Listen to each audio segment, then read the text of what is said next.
Mimi naitwa Dr. Emmanuel Nuwas, ni mjumbe wa kamati ya siasa wa wilaya Mbulu, lakini vile vile mjumbe wa mkutano mkuu taifa. Kipekee tunapenda kumshukuru sana Dr. Samia Suluhu Hassan kwa jinsi ambavyo amefanya kazi kubwa katika kutekeleza miradi ya maendeleo, na hasa miradi mingi imekuwa ikitekelezwa katika maeneo na nchi, na hasa ambayo imekuwa ikigusa huduma zile za msingi ambazo zinagusa moja kwa moja maisha ya wananchi wa kawaida. Na hasa nikitaja miradi ya afya ambayo kina mama na watoto wakiwa wanajipatia huduma katika vituo vya afya na zahanati mpya, lakini vile vile miradi ya maji ambayo imekuwa ikigusa wamama pamoja na watoto na hasa pia wanafamilia kwa ajili ya kujipatia mahitaji yao. Lakini vile vile upande wa elimu, Watanzania wengi wameweza kupeleka watoto wao katika shule na kuweza kujipatia elimu na hasa bila gharama. Kwa hiyo hili ni kubwa sana na tunapenda kumshukuru kipekee na tunampongeza sana kwa gusa maisha ya kila Mtanzania aliye wa chini. Kwa hiyo tunampongeza sana na tunampa miaka 5 tena na kura za ushindi. Kwa upande wa wilaya Mbulu, miundombinu kwa kweli imefanyiwa kazi kubwa sana, kwa maana ya madaraja mengi pamoja na barabara nyingi kufanyiwa ukarabati na hata pia kufunguliwa kwa barabara mpya, na hivyo kusaidia wananchi kuweza kupita wakiwa wanafanya shughuli zao za maendeleo, hasa shughuli za uchumi zikiwa za kilimo, ufugaji, lakini vile vile kufanya kusafiri kutoka eneo moja hadi nyingine wanapokuwa na uhitaji wa huduma kama za afya, lakini vile vile kufikia huduma za elimu. Kwa kweli kuna mageuzi makubwa sana katika eneo la miundombinu kwa maana ya upitikaji wa barabara. Kwa hiyo tunampongeza sana na tunashukuru kwa namna ya pekee. Mimi kwa majina naitwa Jacob H. Sule, ni katibu mwenezi wa kata ya Maretadu.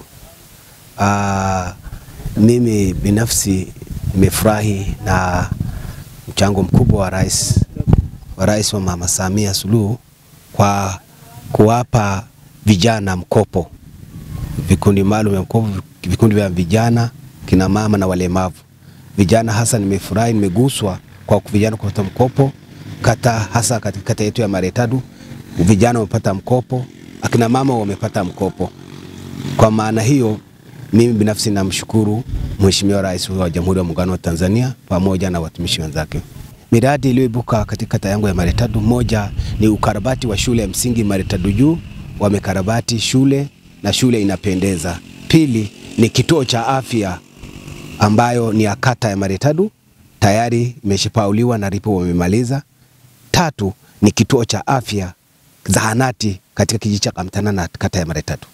Hasa ninamshukuru Mungu, ninaendelea kumshukuru Rais kwa mchango wake mkubwa, na aendelee kuwatendea wananchi fadhila kwa kutoa mchango wake mkubwa. Mimi kwa jina naitwa Amri Salim Bega.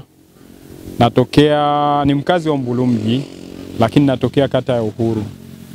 Mimi nimeridhishwa sana na utekelezaji wa ilani ambao unaongozwa na rais wetu wa Jamhuri ya Muungano Samia Suluhu Hassan, kwa sababu kuna maendeleo yaliyopatikana kuanzia 2020 alipoingia madarakani mpaka sasa hivi. Mfano, hapa Mbulu mji tulikuwa hatuna daraja ambalo linaunganisha hospitali. Daraja hilo lilikuwa ni kama takriban milioni 550 na alishazileta, ambao daraja hilo sasa hivi linakamilika. Na karibia kukamilika, ambao matarajio yake huenda yakaenda kufunguliwa na mwenge wetu wa uhuru utakayekuja hapo mwezi wa 7 nafikiri. Tunaridhika kwa sababu mfano nichukulie kwenye kata yangu. Juzi tu ametoka kufanya uhakiki wa barabara za mitaa ambazo zilikuwa zinatakiwa pitishe lami sio chini ya kilomita 3. Mwanzo tena kuna barabara zile za mwanzo zilikuwa tena zina lami. Kwa hiyo tunaridhishwa sana na utendaji, tukianza na mwenyekiti wa halmashauri, tukianza na mkurugenzi. Kila mkurugenzi Mama Samia anayemleta kwa kweli anatekeleza wajibu wake. Tukiwa pia baraza la madiwani nao pia wanatetea baadhi ya mitaa kata, na ndio maana tunaletewa maendeleo. Kwa hiyo mimi napongeza kwa ujumla, Mama Samia anawaleta watu sahihi, watu makini na wenye kutambua wajibu wao.